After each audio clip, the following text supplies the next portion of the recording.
जय हिंद दोस्तों। आज हम लोग इतिहास में सिंधु सभ्यता के बारे में पढ़ेंगे, डीपली पढ़ेंगे और वो हर चीज़ पढ़ेंगे जो कंपटीशन में पूछता है। क्योंकि हम लोग का मकसद तो है कंपटीशन में किसी भी तरह इससे संबंधित जो क्वेश्चन आए उस क्वेश्चन को लड़ा देना, मतलब उसी से संबंधित आए।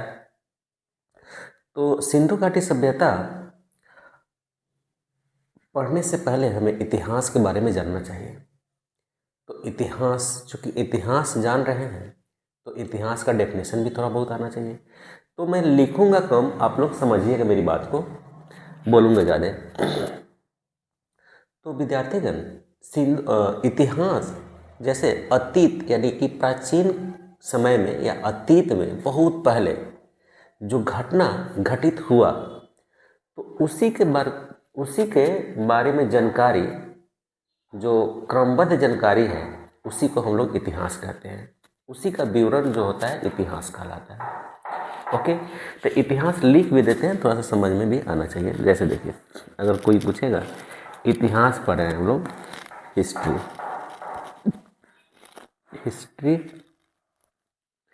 हिस्ट्री मतलब इतिहास।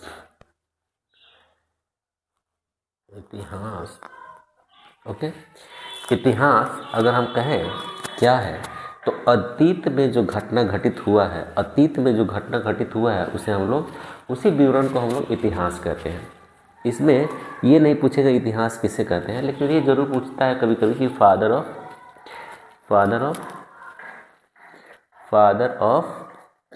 लिख रहा है, फादर ऑफ हिस्ट्री यानी इतिहास के पिता। इतिहास के पिता किसे माना जाता है?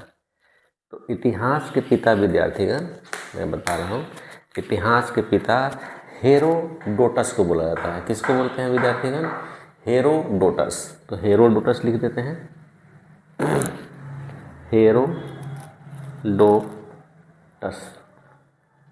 हेरोडोटस को बोलते हैं। ठीक, अब थोड़ा सा क्वेश्चन समझना ये है कि इतिहास को अध्ययन की दृष्टि से कितने भागों में बांटते हैं।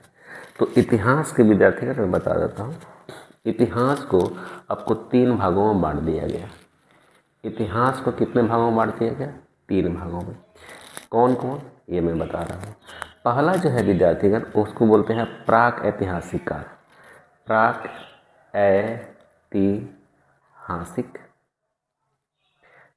ऐतिहासिक काल। दूसरा आद्य ऐतिहासिक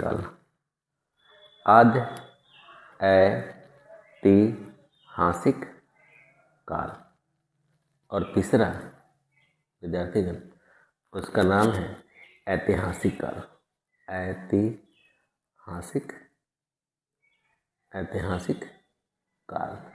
ओके, ऐतिहासिक काल, ठीक है, दिख रहा होगा आपको ऐतिहासिक काल। अब देखिए, प्राक ऐतिहासिक काल में क्या पढ़ना है? प्राक ऐतिहासिक काल में पाषाण काल के बारे में पढ़ना है। पाषाण काल और एक और काल है ताम्र पाषाण काल। इसी में 2 पढ़ना है, ताम्र पाषाण काल।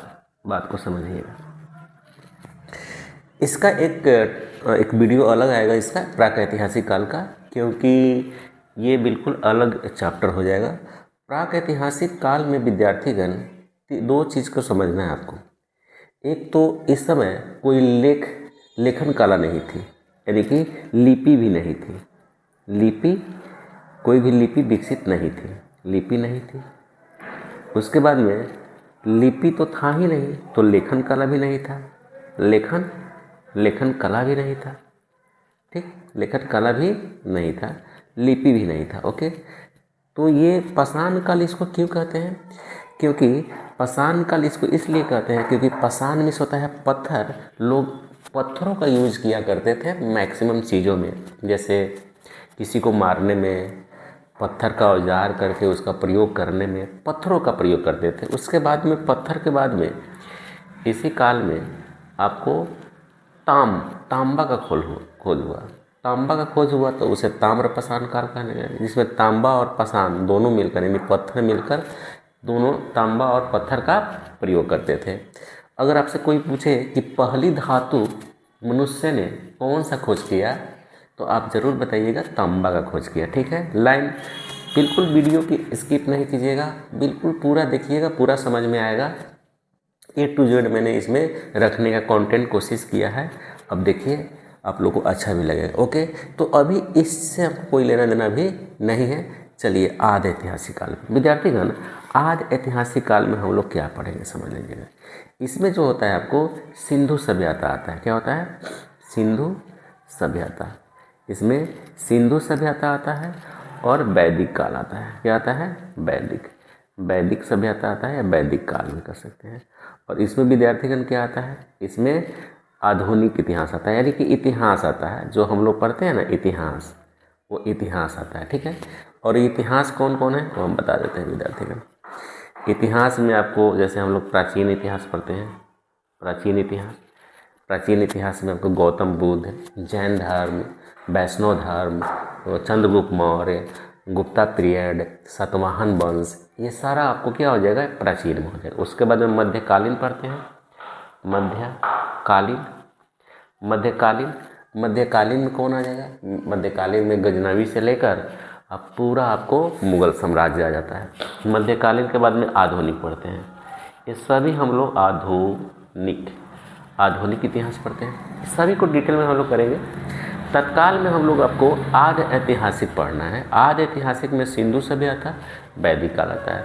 सिंधु सभ्यता तो आता है। अब सिंधु सभ्यता के बारे में हम लोग जानेंगे। चलिए इसमें क्या था बताते हैं आपको। देखिए इसमें लिपि थी, इसमें लिपि थी, लेकिन पढ़ा नहीं जा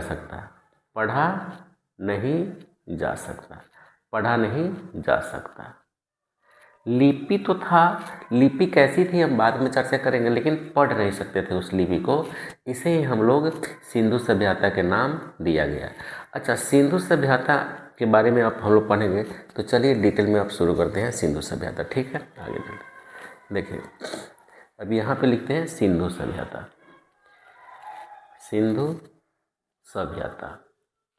विद्यार्थीगण इसको हड़प्पा सभ्यता भी कहते हैं, ठीक है। तो चलिए क्यों कैसे करते हैं समझ लीजिए।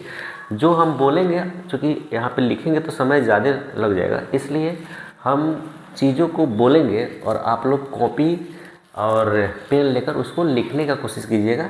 जो मैं बोलूँगा बिल्कुल फैक्ट बोलूँगा।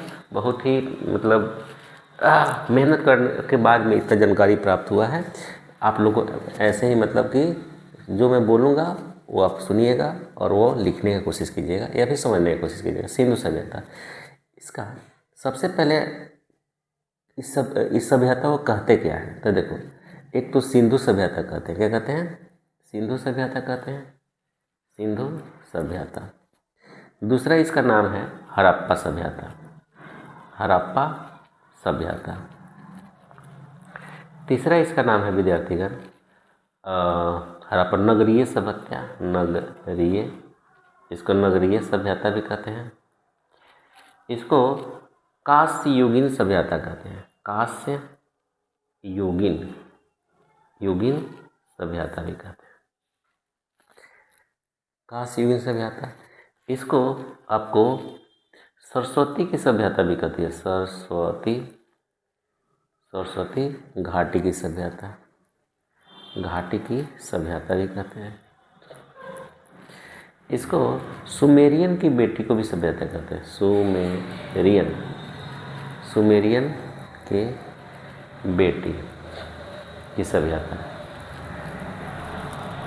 अब बताइए इतना सारा इसका नाम है। देखिए सिंधु सभ्यता का नामकरण, पहला ही टॉपिक है सिंधु सभ्यता का नामकरण किस नाम से है? नामकरण, यानी सिंधु सभ्यता का किस नाम से जानते हैं? सिंधु सभ्यता, ये सब मैं बता दिया। अब क्वेश्चन ये है कि सिंधु सभ्यता क्यों कहते हैं? क्योंकि जब सिंधु सभ्यता का खोज हुआ तो सबसे ज़्यादा जो नगर मिले वह आपको सिंधु नगर के किनारे बसा हुआ था, इसलिए इसको सिंधु सभ्यता का नाम दिया गया। लेकिन जब अब इसको हड़प्पा सभ्यता क्यों कहा जाने लगा, क्योंकि सबसे पहले जिस नगर का खोज हुआ था वो हड़प्पा था, इसलिए इसका नाम हड़प्पा सभ्यता भी कहते हैं। नगरीय सभ्यता क्यों थी, क्योंकि इसका प्रबंधन इतना स्ट्रांग था, इतना विकसित था, सुनियोजित था। जैसे बताते हैं, जैसे यहाँ की सड़कें बहुत ही सुव्यवस्थित थी, यहाँ पानी निकासी यानी जल निकासी का सुविधा बहुत ही बढ़िया था। आज हमारे यहाँ आज जल निकासी का प्रॉब्लम है, चारों तरफ पानी लग जा रहा है, लेकिन वहाँ पे इतना साफ़ सुथरा था जल निकासी का। तो ये बहुत ऐसी बातें हैं जिससे पता चलता है कि नगरीय व्यवस्था थी, व्यापार होता था, बड़े बड़े आपको स्विमिंग पूल मिले, स्नानागार, अनागार, बहुत सारी चीज़ों को लेकर लोगों ने कहा कि बहुत बड़ा नगरीय सभ्यता है, इसलिए इसको नगरीय सभ्यता के नाम से भी जानते हैं। कांस्य युगीन सभ्यता क्यों कहते हैं विद्यार्थीगण? कांस्य का मतलब कांस्य लौह होता है, यानी कि कांस्य में आपको दो धातुओं का मिश्रण है, यानी कि तांबा और प्लस टीन, यानी तांबा और टीन से जो मिश्रण बना वो आपको कांस्य बना। क्या बना? कांस्य बना। कांस्य यानी कांस्य कैसे बना होगा विद्यार्थीगण? तांबा और टीन को मिला के। तो उस समय तांबा का तो खोज यहीं पे हो गया था ताम्रप्रसान काल में, और टीन भी उसके बाद में मिल गया, दोनों को मिक्स करके कांस्य बनाया गया। कांस्य बहुत आसानी से इसका औजार वगैरह बन जाया करते थे, इसलिए इसको कांस्य युगीन, क्योंकि कांस्य की ही मैक्सिमम चीज़ें खुदाई करने के बाद मिली, और वह आपको जैसे कि डांसिंग गर्ल यानी कि नृत्य करती हुई और भी चीज़ें बहुत सी मिली है जो कांस्य की बनी हुई थी, इसलिए इसको कांस्य युगीन सभ्यता के नाम से ही जानते हैं। नेक्स्ट, इसको सरस्वती घाटी की सभ्यता, इसके पीछे का रीजन आप लोग समझिए विद्यार्थीगण, क्या ही मतलब रीजन था इसका। इसके पीछे का रीज़न ये था कि जब लगभग 1900 अगर बात करें 1921 में आपको हड़प्पा का खोज हुआ था। किसका खोज हुआ था? हड़प्पा। ये हम बताएंगे बाद में, अभी थोड़ा सा बता देंगे। हड़प्पा का खोज हुआ था। 1922 में आपको मोहनजोदड़ो का खोज हो गया, ठीक है ना, मोहनजोदड़ो का खोज हो गया। फिर उसके बाद ऐसे ऐसे बढ़ते गया, धीरे धीरे नए नए नगर मिलते गए। जब नए नए नगर मिलते गए तो 1947 तक लगभग आपको 1947 तक मान लीजिए कि 60 गो, यानी कि 60 अलग अलग नगर, 60 के आसपास में, एग्जैक्ट नहीं बता रहे, आसपास में नगरों का खोज हो गया था। और उस समय तक 1947 तक आपको 60 में मैक्सिमम जो नगर थे वह सिंधु नदी के किनारे थे। क्या थे? सिंधु नगर के किनारे थे। मैक्सिमम नगर कहाँ थे विद्यार्थीगण? सिंधु नदी के किनारे थे। तो सिंधु नगर के किनारे होने के कारण से यह इनका नाम सिंधु घाटी सभ्यता हो गया। लेकिन जैसे ही आपको उसके बाद का जो मतलब कि उत्खनन हुआ तो पता चला, अभी तक 2014 तक आपको बता दें, लगभग 2700 से 2800 के आसपास में, 2700 से 2800 के आसपास में नगर का खोज हो गया है। और इसमें अकेला 90% जो है वह सरस्वती नदी के किनारे, एक आपको बताते हैं, जैसे ये आपको मान लीजिए कि सिंधु है और ये मान लीजिए आपको यहाँ पे गंगा है, ठीक है, सिंधु और गंगा है, और इसी के बीच में जो है आपको एक सरस्वती नदी थी। तो ये सरस्वती नदी की जो है इसी को माना जाता है आपको।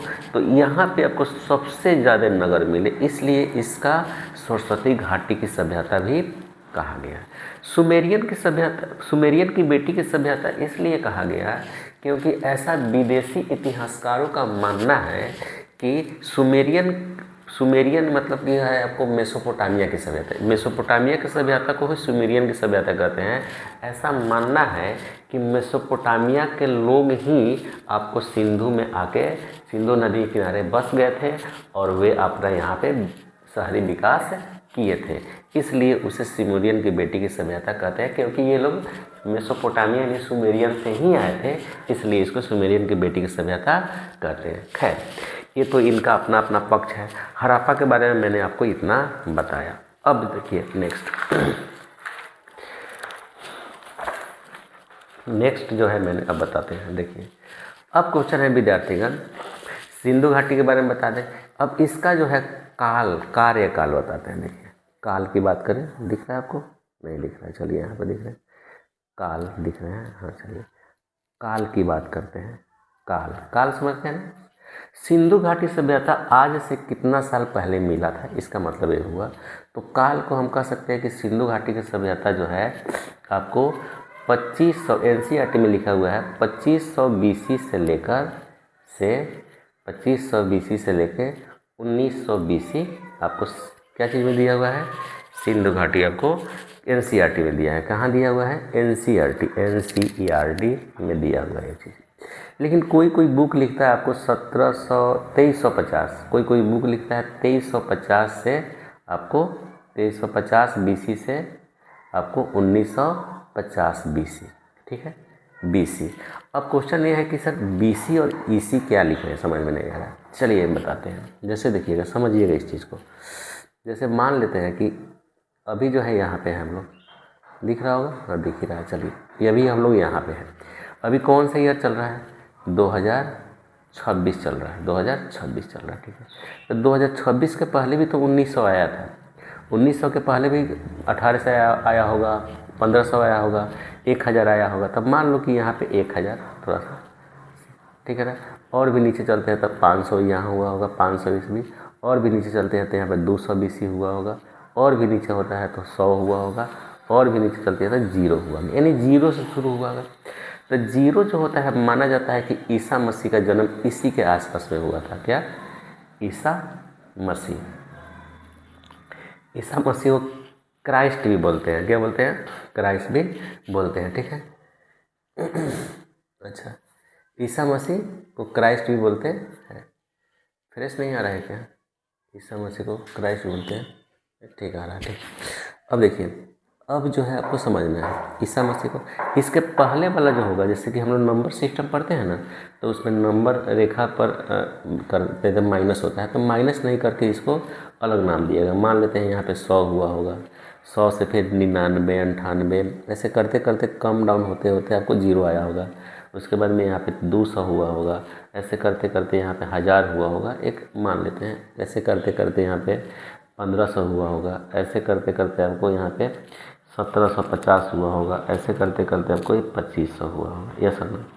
तो सोचिए यहाँ पे है, अगर यहाँ से यहाँ, अच्छा 0 को इधर वाले जो ईयर होता है उसको बीसी कहते हैं। क्या बोलते हैं, BC, before the birth of Christ, before the birth of Christ, यानी बीसी को आपको हिंदी में बोलते हैं ईसा पूर्व। क्या बोलते हैं, ईसा पूर्व। ईसा पूर्व का मतलब ये होता है कि ईसा मसीह के जन्म के पहले वाले को ईयर को ईसा कहा जाता है, ठीक है, ओके। अब देखिए, अब समझिए, अब जैसे ये हो गया, अब उसके बाद में है आपको यहाँ पे देखिए, इधर वाले को कहा जाता है एडी। क्या होता है विद्यार्थीगण, एडी। एडी का फुल फॉर्म एनो डोमनी, एनो डोमनी लिख लीजिएगा, एनो डोमनी हम लोग लिख देते हैं, एनो डोमनी। एनो डोमनी, एनो डोमनी का मतलब होता है ईस्वी। जो हम लोग आजकल ईस्वी लिखते हैं ना, या डायरेक्ट ई लिख देते हैं तो ईस्वी, तो ये हो गया आपको एनो डोमनी। यस नो, अब समझना है, चीज़ों को समझें। ये समझ में आ गया। अब देखिए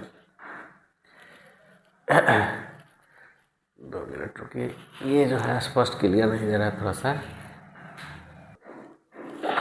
अब तो दिख रहा होगा, हाँ अब ठीक है, स्पष्ट क्लियर दिख रहा है। अब देखिए एनो डोमनी समझ में आया कि नहीं। तो ये हमको ईसी बीसी के बात बताए हैं। चलिए, तो अब सोचिए यहाँ से शुरू हुआ होगा, अगर यहाँ से सिंधु सभ्यता शुरू हुआ होगा तो 2500 यानी 0 तक आते आते 2500 साल ही लगा होगा। और फिर यहाँ 0 से शुरू होंगे तो अभी जो हम लोग 2026 में हैं, तो मान लो कि 2000 ईयर 2000 साल इधर और इधर 2500 साल, 2500 साल दोनों को जोड़ेंगे तब 4500 साल हो गया। यानी आज से यह जो है 45 साल पुराना है। सिंधु सभ्यता कितना साल पुराना है, 45 साल। आपको समझ में आ गया होगा, ठीक है। अब चलिए थोड़ा सा और आगे चलते हैं। अब इसका खोज जो है कैसे हुआ, सबसे पहले हम बताते हैं। सबसे पहले बात है 1826 की, 1826 की। और 1826 में एक व्यक्ति थे जिनका नाम था चार्ल्स मैसन। कितना था, चार्ल्स मैसन, इनका क्या नाम, चार्ल्स मैसन, ठीक है ना। चार्ल्स मैसन जो है उस समय उत्खनन करता थे। क्या थे, उत्खनन करता, तत्कालीन भारतीय पुरातत्व में वो थे, ठीक है ना। यानी सबसे पहले उन्होंने यहाँ पे देखा कि कुछ ईंट उट मिला होगा इनको। चार्ल्स मैसन को क्या मिला होगा, कुछ ईंट मिला होगा। तो ईंट मिला होगा तो हल्के में ले लिए होंगे, कहा कि कुछ होगा, तो इन्होंने ध्यान नहीं दिया।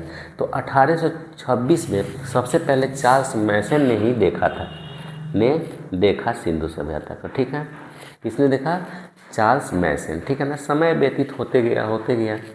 अब समय आ जाता है जब भारत में ट्रेन चल रही थी। तो भारत में ट्रेन जो है 1853 में चली थी पहली ट्रेन कब चली थी, ट्रेन आपको 1853 में चली थी मुंबई से थाने के बीच में।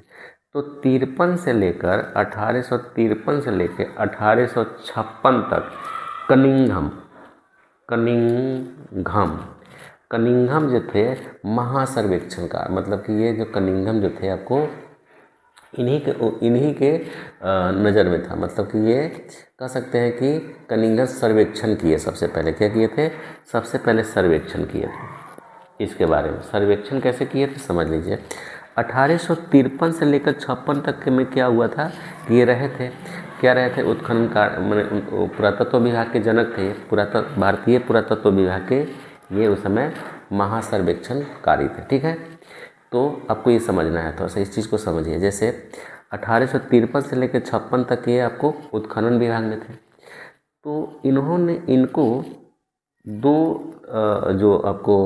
दो इंजीनियर थे, यानी कि समझ लीजिएगा कि मतलब कराची से लाहौर क्या कर रहे थे, ट्रेन की लाइनें बिछ रही थी। तो ट्रेन की लाइनें बिछने के लिए क्या चाहिए होता है, इसको मिट्टी को निकालना होता है, वहाँ पे ईंट डालना होता है। तो क्या होता है, या फिर मजबूती के साथ डालना। तो ये क्या था, धीरे धीरे ये आपको 53 से 56 के बीच में ये हुआ क्या यहाँ पे कि ये जब खुदाई हो रहा था तो नीचे से इसी के नीचे से आपको ईंट मिला। क्या मिला, ईंट मिला। तो ईंट मिला तो जाहिर सी बात है और भी कुछ मिला, एक और चीज़ मिला था, ईंट मिला था प्लस वृषभ मिला था। वृषभ का मतलब होता है बैल भी मिला था। इसके बारे में भी चर्चा अच्छे से करेंगे। तो मिला था, तो किसको मिला था, तो दो इंजीनियर थे, दो इंजीनियर थे जिनका नाम था बर्टन बंधु, यानी दोनों भाई थे बंधु, यानी बर्टन बंधुओं को क्या मिला, ईंट मिला और वृषभ मिला। तो ये आके सरकार को बताया, किसको बताया, सरकार को बताया कि देखिए हमको ये मिला है। तो सरकार में अब वो सर्वेक्षणकर्ता कौन थे, कनिंघम थे।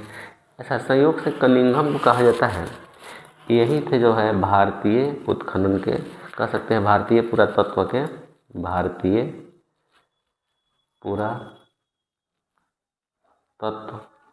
विभाग के पिता कहते हैं। यानी भारतीय पुरातत्व विभाग के इनको क्या कहा गया, पिता कहा गया। तो कनिंघम को बताया गया था, कनिंघम ने इस पर विशेष ध्यान नहीं दिया। हो सकता है कि कनिंघम को ये दिमाग लग गया होगा, चूँकि तो ये पुरातत्व विभाग के थे, इनको नॉलेज हो गया होगा भाई ईंट को देखकर कि ज़रूर ये बहुत पुराना विशाल साम्राज्य रहा होगा। तो इनको लगा होगा कि भाई ये अंग्रेज़ हैं, भारतीय लोग तो गुलाम हैं, गुलाम लोग कैसे इतना विकसित हो सकता है, तो इसलिए दबा दिए होंगे। तो इस पर ध्यान नहीं दिया, यानी कि कहने का अर्थ है कि कनिंघम ने ध्यान नहीं दिया, हट गया। समय धीरे धीरे और व्यतीत होता है। अब समय आ जाता है 1921। कब की बारी है, 1921 की बात है। कब की बात है, 1921 में उस समय सर्वेक्षण विभाग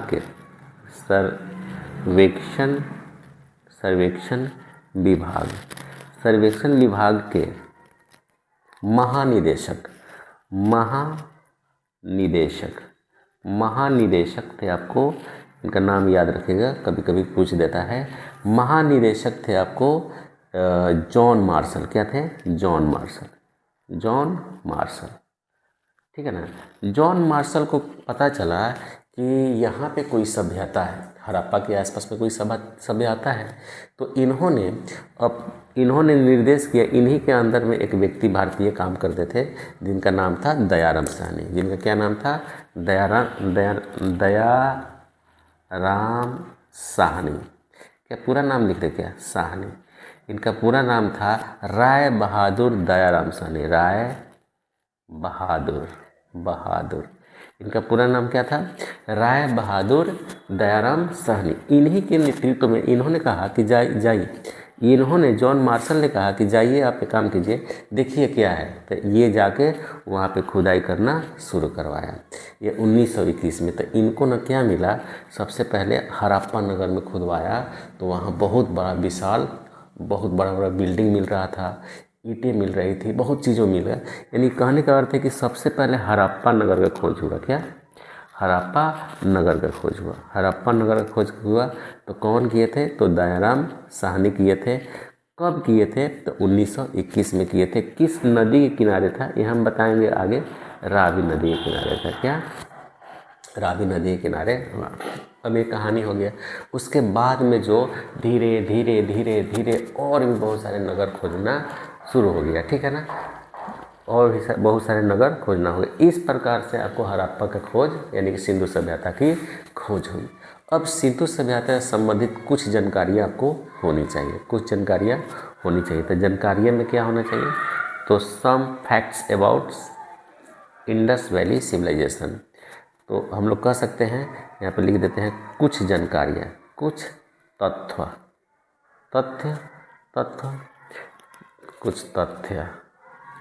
कुछ तथ्य जानकारी। अब देखिए वो क्या किया। सबसे पहले कि इसे संबंधित जान लीजिए कि इसका क्षेत्रफल कितना है। क्षेत्रफल आपको समझना होगा। देखिए 1947 तक मैं बता देता हूँ। 1947 तक जब खोज हुआ था, 1947 तक जब खोज हुआ था तो इसका लगभग 12,99,600 किलोमीटर स्क्वायर इसका क्षेत्रफल था। कब? 1947 तक। और 1947 तक हमको लगता है कि 50 प्लस ही आपको नगर का खोज किया गया था। 1947 तक 50 नगर तक ही खोज किया गया था, जिसमें इस 50 में सबसे ज़्यादा आपको सिंधु नदी के किनारे आपको मिला था। इसलिए इसको सिंधु सभ्यता के नाम से जानते हैं कि ये भी सिंधु सभ्यता है। लेकिन अभी तक 2000 हमारे पास जो रिपोर्ट है वो 2024 तक जो है लगभग 2700 से 2800 नगर खोज लिए गए। कितना? 27। तो जाहिर सी बात है एरिया भी तो बढ़ेगा, तो इसलिए जो है इसका क्षेत्रफल जो है आज लगभग आपको 22 लाख किलोमीटर स्क्वायर या वर्ग किलोमीटर। अभी का जो क्षेत्रफल, तत्काल का क्षेत्रफल है, ये मैं बता रहा हूँ। ये तो पुराना एनसीईआरटी में लिखा हुआ है, लेकिन आजकल का जो नया है आप गूगल कर लीजिएगा, आपको पता चल जाएगा। 22 लाख किलोमीटर स्क्वायर है या 22 लाख वर्ग किलोमीटर है क्षेत्रफल। क्योंकि बहुत सारे नए नगर का खोज हुआ है। अभी जो वर्तमान में जो खोज हुआ है आपको, अच्छा एक से क्वेश्चन पूछता है सबसे प्राचीन नगर, सबसे प्राचीन नगर कौन है इसमें? तो सबसे प्राचीन नगर खोज हुआ तो उसका नाम था भीड़डाना। क्या नाम था? इसका नाम भी अजीब है, भीड़डाना या भीड़डाना भी बोलते हैं, ठीक है ना। तो ये कहाँ पे है? आपको हरियाणा में है। कहाँ है? हरियाणा। इसका खोज कब हुआ? तो 2014 में। कब हुआ? 2014 में खोज हुआ। ठीक है, समझ में आया कि नहीं? अच्छा, ये आपको इतना समझ में आ गया। चलिए अब आगे चलते हैं। देखिए अब जो है विद्यार्थी का ध्यान दीजिए, यहाँ तक दिख रहा होगा, यहाँ तक दिख रहा है, नहीं दिख रहा, यहाँ तक दिख रहा है, यानी कि यहाँ तक दिख रहा है। चलिए इसमें कुछ बताते हैं आपको, ध्यान दीजिए। अब इससे संबंधित है, अब इसका आकार कैसा था, आकार का भी जानकारी होना चाहिए। आकार देखिए विद्यार्थीगण, आकार के बारे में हम आपको बताते हैं। त्रिभुजाकार था। अब देखेंगे तो आपको पाकिस्तान का एरिया आकार जैसे पहले लिख देते हैं त्रिभुजाकार, यानी जब उस समय सिंधु सभ्यता के देखते तो त्रिभुजाकार दिखता आपको, ठीक है ना, त्रिभुजाकार दिखता, ठीक है। तो इसका आकार कैसा हो गया? त्रिभुजाकार। समाज कैसा था? समाज जो था विद्यार्थीगण मातृसत्तात्मक था। मातृसत्तात्मक का मतलब ये हुआ कि माता लोगों का डिसीजन चलता था, यानी माँ का डिसीजन ज़्यादा चलता था। आज भी कुछ उसका प्रभाव है हमारे समाज में। आज भी आप देखेंगे तो मैक्सिमम डिसीजन जो है, भले बाहर का काम, पैसा कमाने का काम पुरुष लोग करता है, हालांकि ये अब तो ख़त्म हो गया। अब तो लड़कियां भी कमाती हैं, औरतें भी कमाती हैं, पहले नहीं कमाती। पहले की बात बता रहे हैं, पहले डिसीजन भी पुरुष प्रधान जहाँ होता था तो अपने औरत से ही पूछता था लोग। आज भी हमारे समाज में देखते हैं तो मान लेते हैं कहीं लड़का देखना हो, लड़की देखना हो, तो डिसीजन किसका चलता है? लड़की लोगों का, मतलब औरत लोगों का। तो ये आपको समाज कैसा था? मातृसत्तात्मक, यानी कि औरतों को ज़्यादा चलती थी। उसके बाद में लिपि कैसी थी? लिपि भी जानना जानकारी है। तो लिपि कैसी थी? तो लिपि भाव चित्रात्मक थी। भाव चित्रात्मक। लिपि कैसी थी?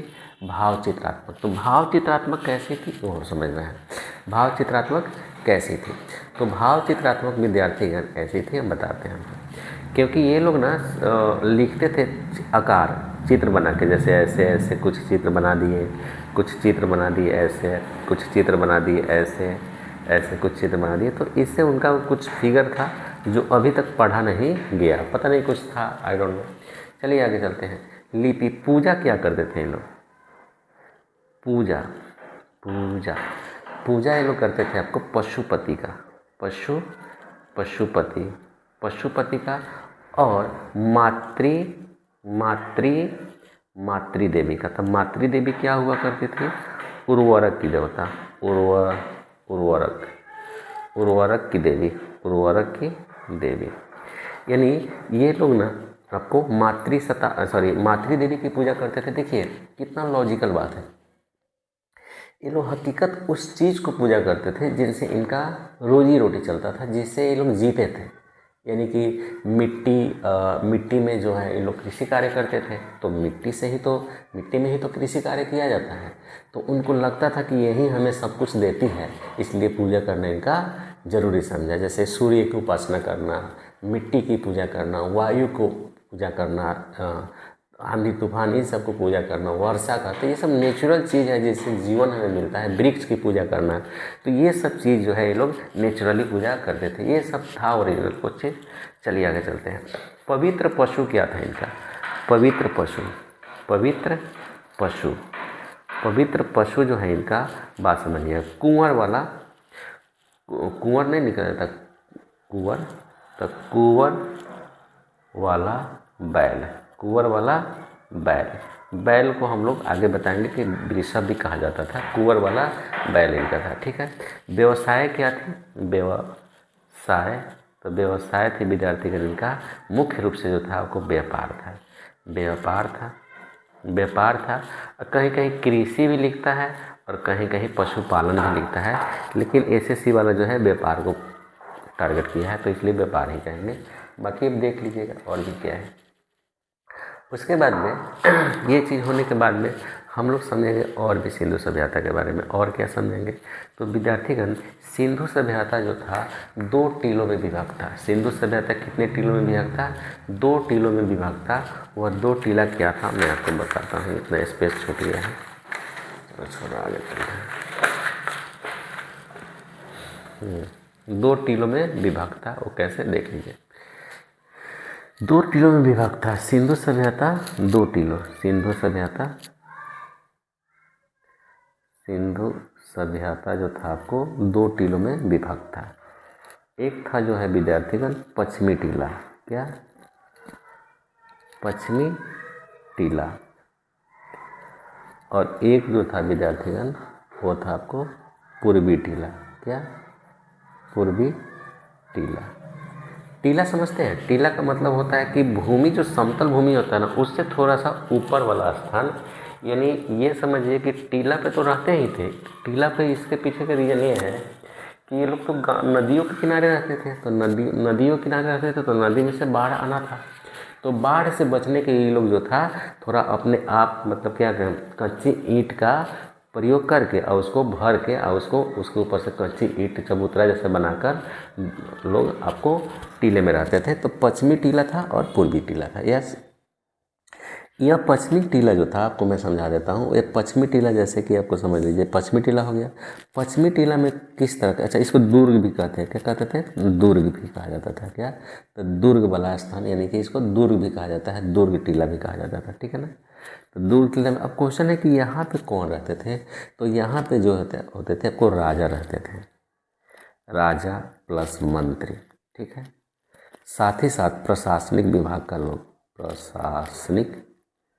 प्रशासनिक विभाग के लोग, और भी मंत्री के अलावा प्रशासनिक विभाग के लोग उच्च वर्ग रहते थे, कह सकते हैं उच्च वर्ग रहते थे, ठीक है ना। पुजारी उजारी की तो चर्चा नहीं है, लेकिन अगर पुजारी टाइप होगा कोई तो पुजारी भी कह सकते थे। और भी चीज़ हम बताते हैं, जैसे प्रशासनिक चीज़ हो गया आपको, सार्वजनिक भवन भी होते थे, सार्वजनिक भवन आपको, उच्च भवन आपको उच्च टीला में, यानी कि पश्चिमी टीला में मिल जाता है। इसको ऊंचा टीला भी कहा जाता है। क्या कहा जाता था, ऊंचा टीला, या ऊंचा टीला इसको कहते थे, क्या कहते थे, लिख देते हैं, ऊंचा टीला भी कहते थे, ऊंचा टीला। अच्छा, अब पूर्वी टीला का एक और नाम है नीचा टीला, यानी कि निचला टीला, निचला टीला। तो यहाँ पे कौन लोग रहते थे, तो यहाँ पे निम्न वर्ग के लोग रहते थे, निम्न वर्ग के लोग रहते थे, निम्न वर्ग के लोग रहते थे। साथ ही साथ कृषक वर्ग टाइप रहते थे, कृषक वर्ग के लोग रहते थे, लेबर मजदूर वर्ग, इस तरह से कुछ आपको निचला टीला में रहते थे। यानी सिंधु सभ्यता कितने भागों, कितने टीलों में विभाग था, तो 2 टीलों में। समझ में आया कि नहीं, चलिए आगे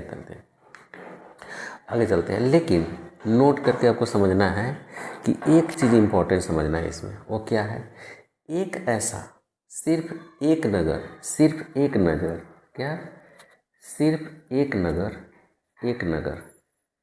एक नगर जो था वहाँ पे 3 गो टीला था। कितना था, 3 गो टीला। तो कौन वह नगर कौन है, धौलावीरा। क्वेश्चन पूछता है कि वह नगर कौन सा है जिसमें 3 गो टीला था। तो 3 गो टीला में लोग रहते थे, तो 3 गो टीला में कौन था, ऊंचा टीला, मध्यम टीला और निम्न टीला। ओके, अब समझना है, क्योंकि ऊंचा टीला है यहाँ पे, तो ऊंचा टीला आपको बता दें कि ऊंचे लोग रहते थे। मध्यम टीला में मतलब कि जैसे कर्मचारी वगैरह, कोई राजा का कर्मचारी, कोई भी प्रशासनिक विभाग का कर्मचारी, यहाँ मंत्री, राजा, यहाँ प्रशासनिक, यहाँ पे आम आदमी, ये सब लोग। तो इस प्रकार से आपको क्वेश्चन पूछेगा कि सिर्फ एक नगर वह कौन सा है जहाँ पे 3 टीला में विभक्त था वह नगर, तो धौलावीरा था। ये समझ में आ गया कि नहीं। चलिए अब आगे चलते हैं। अगर हम देखें इसका रचना त्रिभुजकार अभी हम लोग बताए हैं, तो त्रिभुजकार का मतलब समझ लीजिए। त्रिभुजकार जो था विद्यार्थी का इस तरह से था, जैसे समझिए आपको इस तरह से कुछ इसका शेप था। ओके, बात को समझिए, इस तरह से शेप कैसे था समझ लीजिए। अगर हम बात करते हैं यहाँ पे, समझिए, अगर हम बात करते हैं, देखिए ये वाला जो एरिया था आपका, ये वाला, ये आपको सबसे नीचे वाला एरिया था। ये वाला आपको लिख देते हैं यहाँ पे, ये पूर्व वाला एरिया था, ये पश्चिम वाला एरिया था, और ऊपर जो है उत्तर वाला था, और नीचे जो है आपको दक्षिण वाला। इस तरह से कुछ इसका शेप था, दक्षिण, ठीक है। अब क्वेश्चन कभी कभी पूछता है सबसे उत्तर में कौन राज्य था, ये कौन नगर था। तो सबसे उत्तर की बात बोले तो ये मादा था। क्या था, मांदा, ठीक है ना। तो मांदा कहाँ है, तो जम्मू एंड कश्मीर में, जम्मू एंड कश्मीर में अखनूर जगह है। कहाँ, अखनूर जगह है, वहीं पे है। अब एक किस नदी किनारे है, तो नदी भी आपको होना चाहिए। तो यहाँ पे जो है आपको चिनाब नदी है। कौन सा है, चिनाब नदी देखे होइएगा। चिनाब नदी आपको जम्मू कश्मीर से निकलती है और पाकिस्तान में होके बहती है, ठीक है ना। तो चिनाब नदी, कहाँ, चिनाब नदी, समझ में आया कि नहीं। उसके बाद में अगर हम पश्चिम की बात करें, पश्चिम की बात नहीं, अभी दक्षिण की बात कर लेते हैं। दक्षिण भी फेमस है।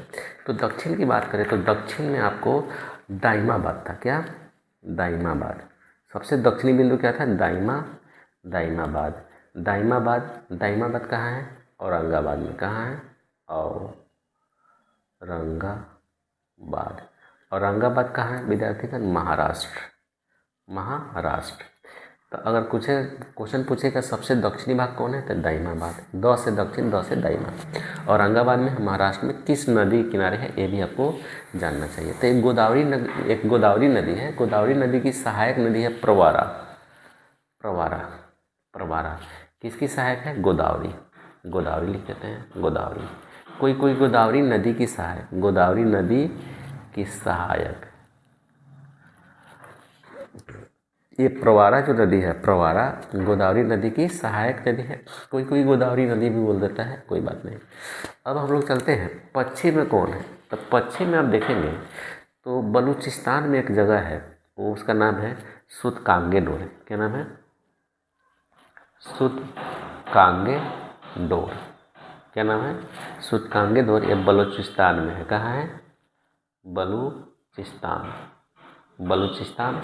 और उसके उधर जाएगा तो ईरान चला जाएगा, तो बलूचिस्तान और ईरान के बॉर्डर पर कर सकते हैं। तो इस प्रकार से, अच्छा एक पूर्व बच गया, तब पूरब में जो है विद्यार्थीगण, अच्छा ये नदी का नाम लिखे हैं, नदी का नाम लिख लेते हैं। ये दास्क नदी है। क्या है?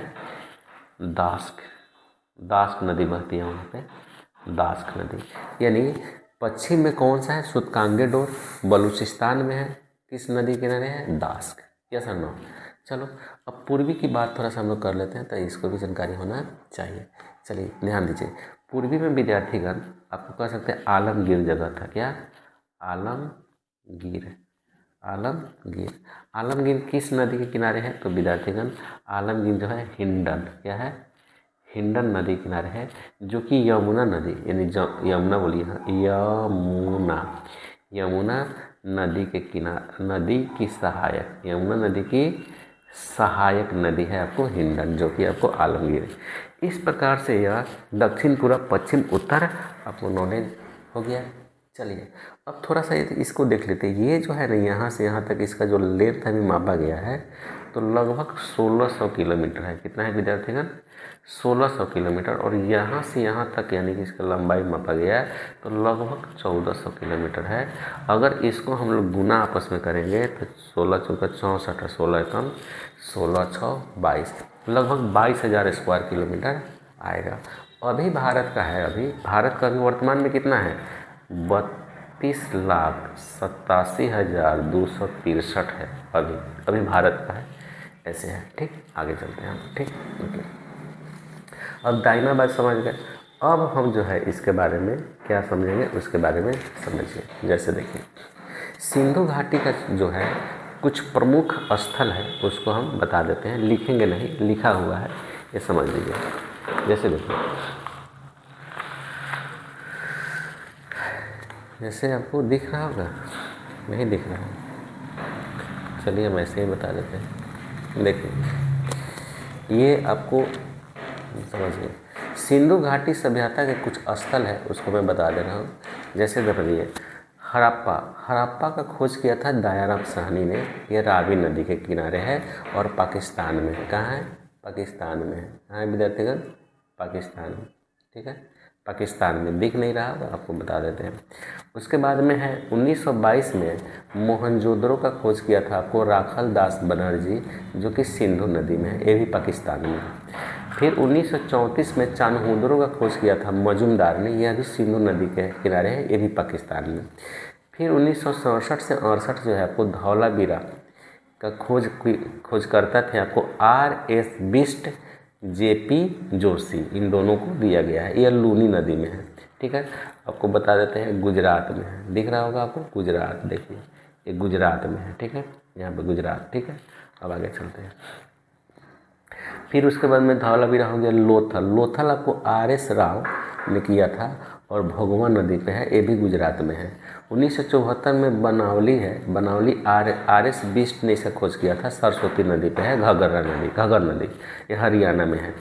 कालीबंगन इसका आपको अमलानंद घोष ने खोज किया था तथा BK थापर ने, 2 आदमी ने मिलकर किया था। इसका घग्गर नदी पे है, यानी ये भी सरस्वती नदी के आसपास में, राजस्थान में है। रोपर आपको YD शर्मा खोज किया था, सतलज नदी। राखीगढ़ी आपको घग्गर नदी, हरियाणा में। सुरकोटदा एक अलग है, और सादी कौर ने खोज किया था, नदी का नाम है सादी कौर और गुजरात में है। ठीक है, तो ये आपके दिमाग में होना चाहिए। अब आगे चलते हैं। कुछ महत्वपूर्ण स्थान समझिएगा, कुछ महत्वपूर्ण स्थान, कुछ महत्वपूर्ण स्थान। तो कुछ महत्वपूर्ण स्थान क्या क्या है वो बताएं। जैसे पाकिस्तान में कौन ऐसा अभी स्थल है जो फेमस है पाकिस्तान में समझिएगा, तो वो है आपको कोट दीजिए, कोट दीजिए, कोट दीजिए। हमेशा पूछता है कोट दीजिए जो कहाँ पे है, तो पाकिस्तान में। साथ ही साथ सुनते रहिएगा अमरी जगह है, और अभी ये भी पाकिस्तान में। तो ये सब सिंधु नगर सभ्यता के नगर है। ओके, सिंधु सभ्यता के नगर के हैं। अलाउद्दीन, क्या है? अलाउद्दीन अभी ये भी पाकिस्तान में है, ठीक है ना, ये भी पाकिस्तान में है, ठीक है ना। गनरी वाला ये भी क्या है? पाकिस्तान में है। गनरी वाला ये भी पाकिस्तान में है। याद रखिएगा, भारत का सबसे बड़ा स्थल, ये सिंधु घाटी सभ्यता का यानी इंडस वैली सिविलाइजेशन का सबसे बड़ा स्थल है। क्या? सबसे बड़ा स्थल है। अगर आपसे पूछेगा कोई कि सिंधु घाटी का सबसे बड़ा स्थल कौन सा है, तो आप बोलिए गनरी वाला, जो कि पाकिस्तान में है। ओके, चलिए नेक्स्ट चलते हैं। पाकिस्तान में एक और है राखीगढ़, गनरी वाला हो गया, ठीक है। अब चलते हैं आगे, गनरी वाला हो गया। अब आपको ये हो गया आपको, ठीक है। अब हरियाणा में हरियाणा में कौन कौन है वो समझना है। हरियाणा में विद्यार्थीगण बालू जगह है। उसके बाद भगवानपुर है, उसके बाद में है मीनथल,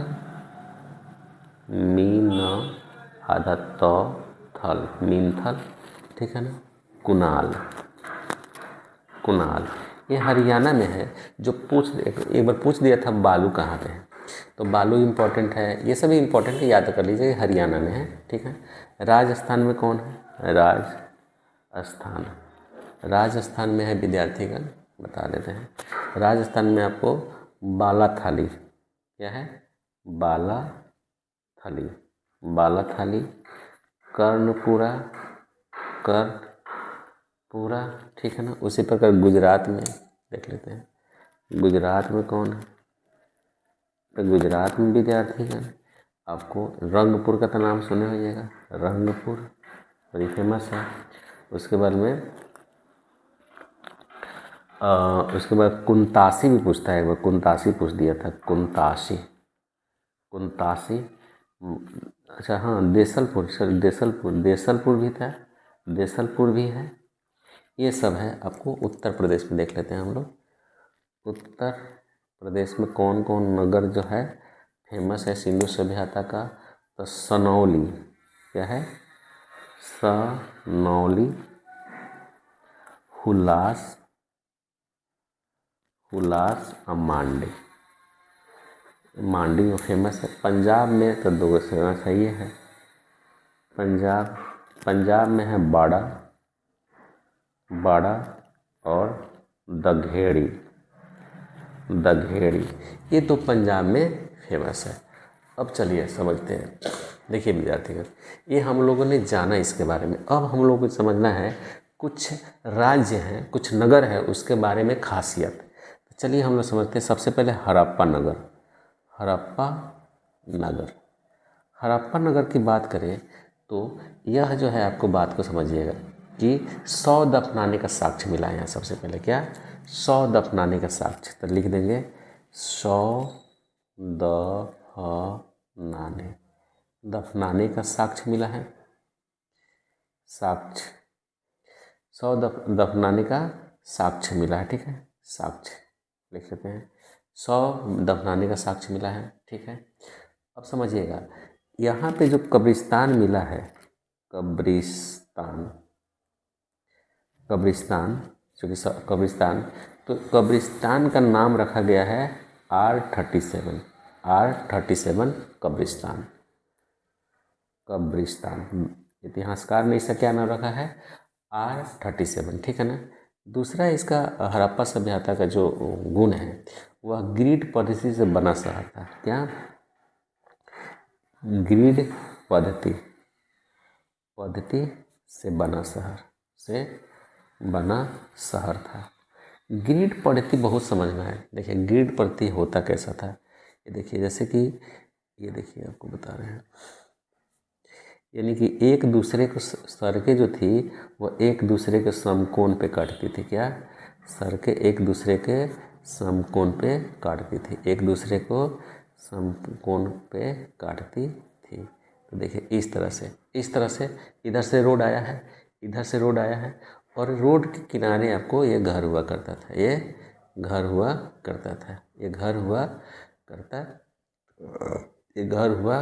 करता था, समझिएगा, ये घर हुआ करता है, रोड के किनारे ये घर हुआ करता था। ठीक है, यहाँ पर भी आपको रोड के किनारे घर दिख रहा होगा, आपको रोड के किनारे आपको घर दिख रहा होगा, रोड के किनारे आपको घर दिख रहा। अब समझिएगा विद्यार्थीगण, ये रोड के किनारे ये जो घर था ना, इनके घर से एक छोटा सा नाली निकलता था, और वह नाली जो है यहाँ पे एक नाली लगता था, उस नाली से कनेक्ट होता था, और ये बड़ा नाली जो है जाकर किसी बहुत बड़ी नाली से मिलता था। यानी ये इस तरह का ग्रिड पद्धति, इसे ही ग्रिड पद्धति से बना शहर कहते हैं। कोई दिक्कत? ठीक है। इसके दरवाजे थे ना, बाहर की तरफ, सड़क की ओर नहीं खुलते थे, दरवाजे अंदर की तरफ खुलते थे। क्या? अंदर की तरफ दरवाजे खुलते थे। तो ये क्वेश्चन भी पूछता है। ठीक है ना। उसके बाद में यहाँ पे यही की बात है कि कपास की खेती का साक्ष्य मिला है। कपास की खेती का साक्ष्य मिला है विद्यार्थियों, साक्ष्य मिला है। ठीक है। तो कपास के साथ साथ कुल जो है विद्यार्थीगण 9 तरह का, कितने? 9 तरह का फसलों का ज्ञान था, फसलों का ज्ञान था। उसमें हम कुछ बता देते हैं आपको, जैसे गेहूं हो गया, जौ हो गया, चावल हो गया, सफ़ेद चना हो गया, तिल हो गया, बाजरे हो गए, तो ये सब कुछ था उसमें। ठीक है, और भी था, लिख दे गया। चलिए फिर से बोल देते हैं। देखिए, जौ, क्या बोलते हैं, गेहूं हो गया, जौ हो गया, चावल हो गया, चावल के बाद में हो गया आपको क्या नाम है, तिल हो गया, तिल के बाद में बाजरे, सफ़ेद चना, बाजरे, राई, और भी 3 था। ठीक है ना। तो इस तरह के 9, कपास हो गया, तो ये 9 हो गया। ठीक है। उसके बाद में था, आपको बात को समझिए, सुरक्षा दुर्ग था। यहाँ पे क्या था? सुरक्षा दुर्ग। यानी सुरक्षा दुर्ग क्या था? यानी दुर्ग जो थे ना, ऊंचे दुर्ग या मतलब निचला वाला, तो दुर्ग जो है चारों तरफ से दीवार से घिरे रहते थे। ठीक है ना। तो ये था। उसके बाद में है मृदा बनाने में खेलखरी का प्रयोग किया जाता है। देखिए, मृदा बनाने में सेल खरी। देखिए, सेल खरी विद्यार्थीगण का बार बार नाम सुनिएगा। सेल खरी जो था आपको बिल्कुल ऐसे चिकना कोई था, जैसे पत्थर चिकना नहीं होता है, बिल्कुल मुलायम चिकना होता है, खली नहीं होता है, खली जो से लिखते हैं, तो उसी तरह का सेल खरी था। तो मृदा बनाने में भी इसका प्रयोग किया जाता था। ठीक है, ओके। सुरक्षा दुर्ग का नाम अलग अलग दिया गया। चलिए, सुरक्षा दुर्ग का 2 नाम दिया गया, बात को समझिएगा।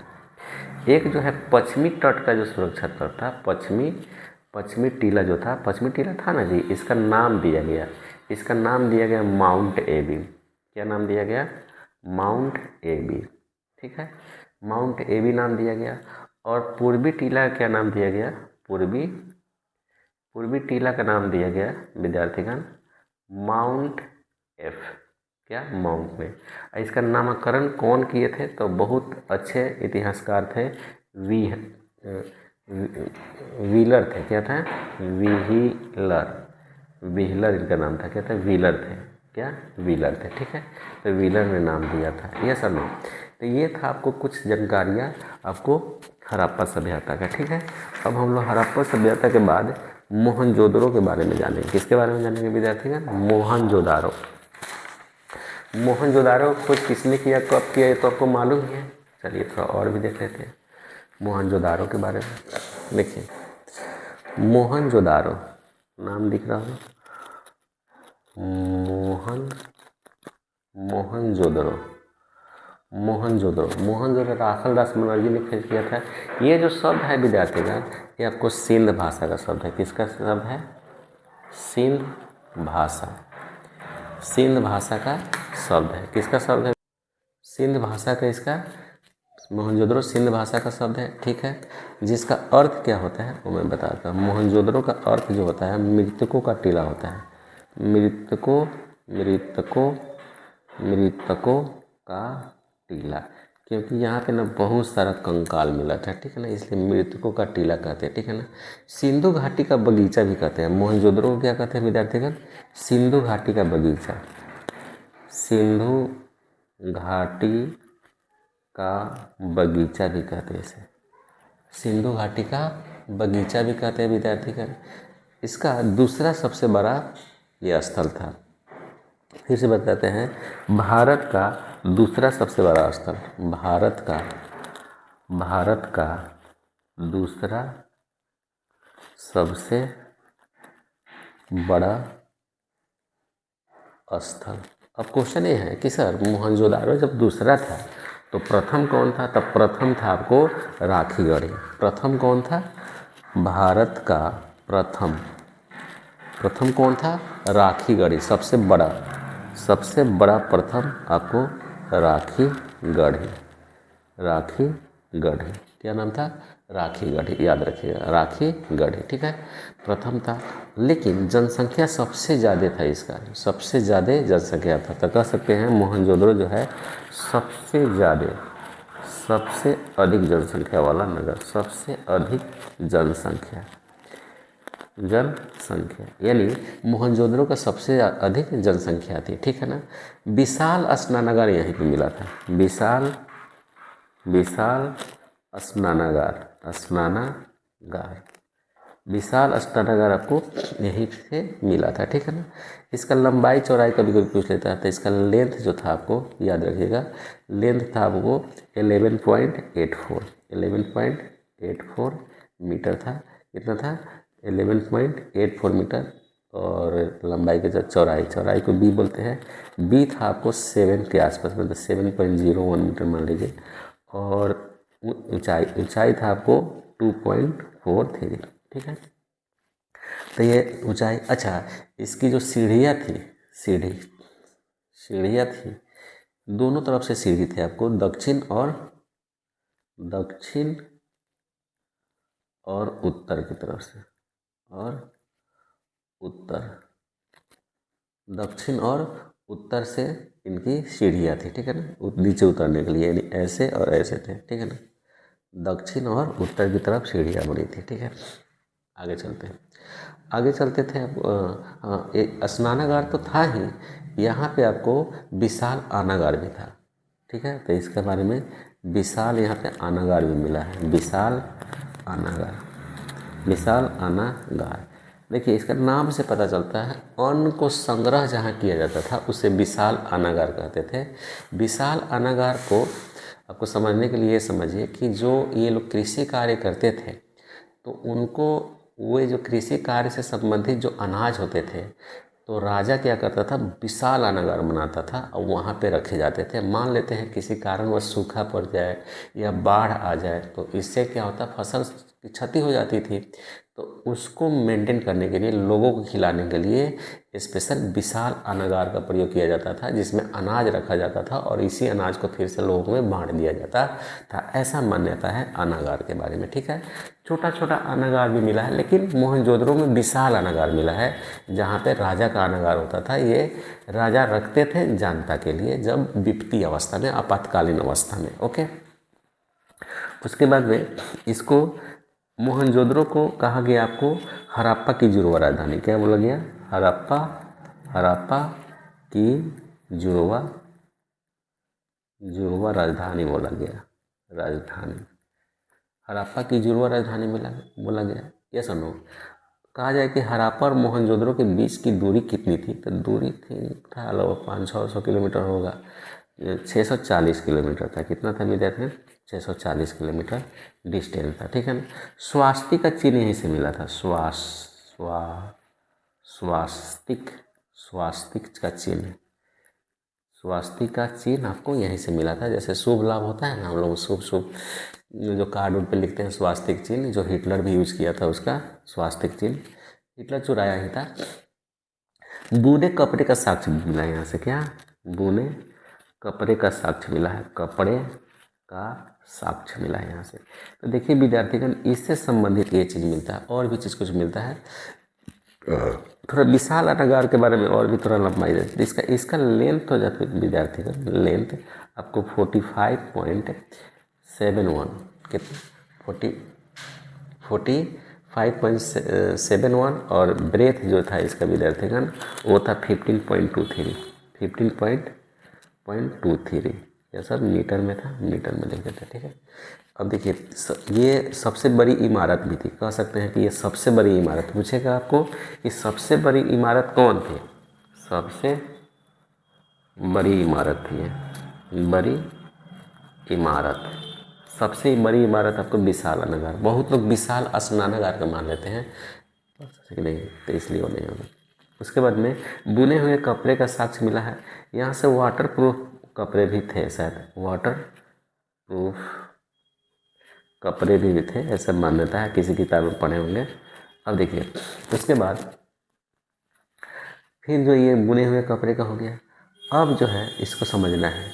एक श्रृंगी बैल आकृति वाली मुहर मिला है, एक श्रृंगी, क्या क्वेश्चन पूछता है, एक श्रृंगी यानी एक सिंह वाला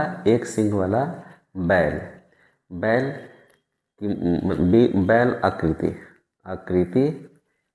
ठीक है ना, वाली मुहर मिला, मुहर, ठीक है ना। तो एक सिंह वाले बैल की आकृति मिला है, ठीक है। कांसे की नृत्य मिली है, कांसे की नर्तिका यानी नर्तकी, ठीक है ना, नर्तकी मिली है आपको ये। तो मोहनजोदड़ो से संबंधित ये सारा तथ्य मैंने आपको बताया। अब जो है मैं आपको बताने वाला हूँ चान्होदरो के बारे में, ठीक है। तो लिख देता हूँ यहाँ पे चान्होदरो के बारे में। चान्होदरो के बारे में मैंने पहले ही बताया कि खोज किसने किया था, किस नदी किनारे पे है, वर्तमान में कहाँ है। तो सबसे पहले मनके बनाने का कारखाना मिला था। क्वेश्चन पूछता है मनका बनाने का कारखाना बहुत ज़्यादा यहीं से था, ठीक है ना, मनके बनाने के कारखाने, ठीक है ना। इसको खोज किसने किया था, तो मैके ने खोजा था। मैके एक इतिहासकार है, मैके ने खोज किया था, ठीक है ना। दूसरा है वक्रकार ईंटें मिले थे, क्या यहाँ पे वक्रकार ईंटें मिले हैं, वक्रकार ईंटें मिले हैं, ठीक है ना। इस पे क्या दिखाया गया है, यानी कि बिल्ली जो है, बिल्ली को पीछा कुत्ते के पद चिन्ह, बिल्ली के पीछे कुत्ते का पद चिन्ह दिखाया गया है, पद चिन्ह दिखाया गया इस ईंटे पे क्या दिखाया गया, वक्रकार ईंटे पे आपको दिखाया गया है बिल्ली के पीछे कुत्ते का पद चिन्ह, ठीक है। नेक्स्ट जो है आपको समझिए, मेकअप का सामान आपको यहीं से मिला था, क्योंकि उस समय लड़कियां उस समय भी मेकअप करती थी, बाप रे। मेकअप का भी सामान मिला था, यानी काजल लिपस्टिक लगाती थी, काजल लिपस्टिक भी लोग पता नहीं लिपस्टिक कहाँ से वहाँ मिलता है, लिपस्टिक लगाती थी, लिपस्टिक शायद किसी चीज़ का बनाती थी होगी। चलिए दावात भी क्वेश्चन पूछता है कभी कभी कि दावात का सर्वप्रथम खोज कहाँ पे हुआ था, तो चान्होदरो में, ठीक है, ओके। इसके नोट में लिखने वाली चीज़ ये है विद्यार्थीगण, नोट में लिख लीजिएगा, एकमात्र नगर जहाँ सुरक्षा दीवार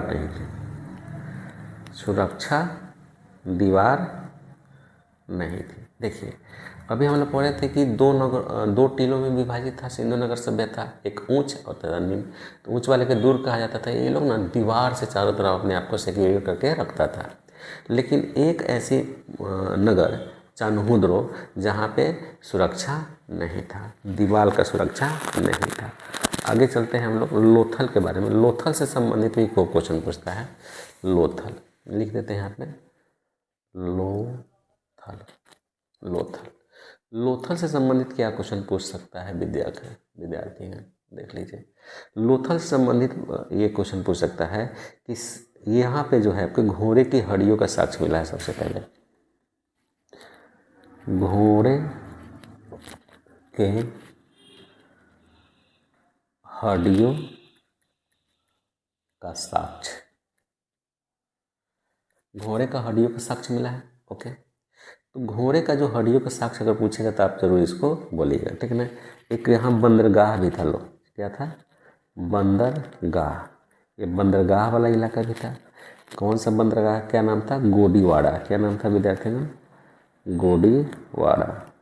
गोडीवाड़ा, ठीक है ना, गोडीवाड़ा। यानी इसको पतन नगर भी कहते थे, पतन नगर भी कहते हैं इसको, पतन नगर। जहाँ पे हवाई पनिया जहाज यानी पानी वाला जहाज जहाँ पे रुकता है उसे बंदरगाह कहते हैं, ठीक है ना। शतरंज का खेल का भी साक्ष्य मिला है यहाँ पे। क्या, शतरंज, शतरंज का खेल का साक्ष्य मिला है, ठीक है। शतरंज का खेल का साक्ष्य मिला है। साथ ही साथ विद्यार्थीगण 3 युगिल समाधि मिला है। 3 युगिल समाधि भी यहाँ मिला है। 3 युगिल समाधि भी मिला है। चूँकि वीडियो लंबा हो गया इसलिए जल्दी जल्दी आपको बता रहे हैं इसके बारे में, सिर्फ क्वेश्चन। उसके बाद में चावल का छिलका यानी चावल का साक्ष्य, चावल का छिलका भी मिला है, छिलका, छिलका का साक्ष्य। उसके बाद हड़प्पा सभ्यता को मैनचेस्टर ही बोलते हैं। हड़प्पा सिंधु सभ्यता का मैनचेस्टर भी बोलते हैं इसको, मैनचेस्टर, मैनचेस्टर बोलते हैं, मैनचेस्टर भी कहते हैं। अब देखिए भारत का मैनचेस्टर कौन है, भारत का मैनचेस्टर है आपको, उत्तर भारत का है कानपुर, दक्षिण भारत का कोयम्बटूर, और भारत का अहमदाबाद है। वहाँ जहाँ पे बहुत सारा व्यापार होता है उसे मैनचेस्टर कहते हैं, भारत का मैनचेस्टर। ओके, उसके बाद में हाथी दांत से बनी, हाथी दांत से बनी, हाथी दांत से बनी मेसोपोटामिया की मुहर, मेसोपोटामिया, पोटामिया की मुहर भी यहाँ से मिला है, ठीक है। तो ये था आपको इससे संबंधित। सफाई के प्रति बहुत ही सजग थे लोग, सफाई के प्रति सजग, सफाई के प्रति ये लोग बहुत ही सजग थे, ठीक है। तो ये लोथल हो गया, लोथल से संबंधित मैंने आपको बताया, ठीक है। अभी 3 नगर और है जिसके बारे में जानना है। काली बंगन समझें, काली बंगन का मतलब देखिए, काली बंगन, काली बंगन, देखिए अगर इसको हम तोड़ेंगे तो काली जोर बंगन होगा। काली मिर्च तो कालिया होता है, अब बंगन मिर्च चूड़िया होता है, चूड़ी, ये चूड़िया लिख देते हैं। तो चूड़िया यानी कि यहाँ पे जाहिर सी बात है कि चूड़ी उड़ी, चूड़ियों का भी साक्ष्य मिला है। तो यहाँ से 2 चीज़ मिला है मुख्य रूप से, 2-3 चीज़ मिला है। एक जूते हुए खेत का साक्ष्य, जूते हुए खेत का साक्ष्य। तो जाहिर सी बात है हल से जूता होगा, तो हल से जूता होगा तो हल का भी साक्ष्य मिला होगा। तो लकड़ी का हल, लकड़ी, लकड़ी का हल का साक्ष्य मिला है, ठीक है ना। और उसके बाद में अभी बोले हैं कि इसका चूड़ी मतलब होता है चूड़ियों का भी साक्ष्य मिला होगा, तो लिखेंगे चूड़ियों का भी साक्ष्य मिला है, चूड़ियों का भी साक्ष्य मिला है, ठीक है। उसके बाद में 7 हवन कुंड का साक्ष्य मिला है यहाँ पे, 7 हवन कुंड। कभी कभी हवन कुंड को आपको अग्नि वेदिका के नाम से भी लिख देता है कि अग्नि वेदिका। अग्नि वेदिका कहाँ मिला, कहाँ से मिला, या तो काली बंगन में, ठीक है ना। उसके बाद में ऊँट की हड्डियों का भी साक्ष्य मिला है यहाँ पे, ऊँट की हड्डियों का साक्ष्य मिला है यहाँ पे। उसके बाद भूकंप के साक्ष्य भी यहाँ पे मिले हैं, भूकंप के साक्ष्य। तो क्वेश्चन पूछेगा विद्यार्थी कि भूकंप का साक्ष्य कहाँ मिला, तो बोलिए कालीबंगन। पूछेगा जूते हुए खेत का साक्ष्य कहाँ मिला, तो कालीबंगन। लकड़ी का हाल का साक्ष्य, चूड़ियों का, हवन कुंड, ऊँट की हड्डियों का। तो इस तरह से आपको ये समझ में आएगा। चलिए आगे चलते हैं हम लोग। एक पेज और है विद्यार्थी, यहाँ पे समझिएगा। धौलावीरा, क्या नाम है इसका, धौलावीरा। देखिए धौलावीरा, आपको जल प्रबंधन व्यवस्था सबसे मस्त यहाँ का था। जल प्रबंधन व्यवस्था, अगर पूछेगा कि जल प्रबंधन व्यवस्था सबसे बढ़िया किसका था, तो आपको धौलावीरा का, ठीक है ना। उसके बाद में धौलावीरा का हो गया। सुनामी का साक्ष्य मिला है, देखिए सुनामी का साक्ष्य मिला है यहाँ पे, सुनामी का साक्ष्य मिला है, ठीक है। तो इससे संबंधित यही है। उसके बाद में हम तो सूर्यकोटड़ा, इसके बारे में बताया कौन खोज करता है। इसके बाद में समझिए घोड़े का, हाथी का, भेड़िया का, 3 जानवर का हड्डियों का साक्ष्य मिला है, ठीक है ना, का हड्डी का साक्ष्य मिला है, ठीक है ना। पत्थर की किलाबंदी कहाँ की गई थी, तो यहीं पे पत्थर की किलाबंदी। कोई क्वेश्चन पूछेगा कि पत्थर की किलाबंदी किस नगर में किया गया था, तो सूर्यकोटड़ा था, ठीक है ना। एक और है बनवाली, ठीक है ना। बनवाली यानी कि यहाँ जौ के दाने मिले थे। क्या मिले थे, जौ के दाने मिले थे। साथ ही साथ हाथी दांत कंघी मिला था, हाथी दांत कंघी मिला था। ओके, तो ये था आपको विद्यार्थीगण क्या, ये था आपको सिंधु सभ्यता से संबंधित मैंने कुछ साक्ष्य बताए, कुछ चीज़ बताए जो मैक्सिमम आपको एग्ज़ाम में पूछा जाता है। आपको हर एग्ज़ाम में एक नए क्वेश्चन या 2 ना 2 क्वेश्चन आपको क्वेश्चन पूछा जाता है कंपटीशन में। इसलिए अगर इसको बारीकी से आप देखेंगे तो बहुत सारा आपको नॉलेज दिया गया है, ठीक है ना। कुछ चीज़ जैसे कि आपको एक और चीज़, सिंधु सभ्यता के समकालीन, सिंधु सभ्यता के समकालीन सभ्यता, यानी सिंधु सभ्यता के समकालीन सभ्यता कौन थी, तो सिंधु सभ्यता के समकालीन सभ्यता देखिए 3 सभ्यता उस समय चल रही थी। पहले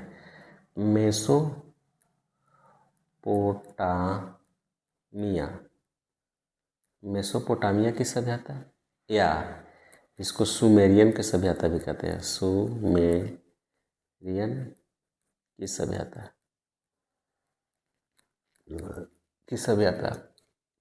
यह किस नदी पे था, तो ये आपको दजला फरात, इसको टिग्रिस भी बोला जाता है, टिग्रिस नदी बोलते हैं, ठीक है ना, टिग्रिस नदी। दूसरा था विद्यार्थी का, डायरेक्ट इसके बारे में कुछ जानते नहीं है, डायरेक्ट देख लेते हैं।